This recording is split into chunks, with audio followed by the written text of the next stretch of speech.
গোলাপের পাপড়ি কিংবা গোলাপ জল দিয়ে সৌন্দর্য চর্চার ইতিহাস দীর্ঘদিনের। তবে গোলাপ শুধু রূপচর্চায় ব্যবহৃত হয় তা নয়, এটি চা হিসাবেও খাওয়া হয়। গোলাপ ফুলের চায়ে রয়েছে নানান উপকার, বিশেষ করে ওজন কমানোর ক্ষেত্রে এই চায়ের উপকারিতা রয়েছে। এছাড়া মানসিক চাপ, ক্লান্তি দূর ও মেজাজকে ভালো করতে এই চায়ের জুড়ি নেই।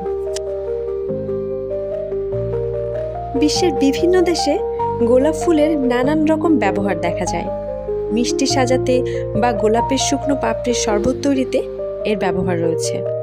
শুধু মানসিক চাপ বা উদ্বেগ নয়, মুখের ঘা, বমি বমি ভাব, মাথা যন্ত্রণা, অতিরিক্ত রক্তপাত, মাইগ্রেন, হজমের সমস্যা, হার্টের স্বাস্থ্য, পুরুষদের বন্ধ্যাত্বের সমস্যা সহ বিভিন্ন রোগ নিয়ন্ত্রণে সাহায্য করে থাকে গোলাপ ফুলের চা।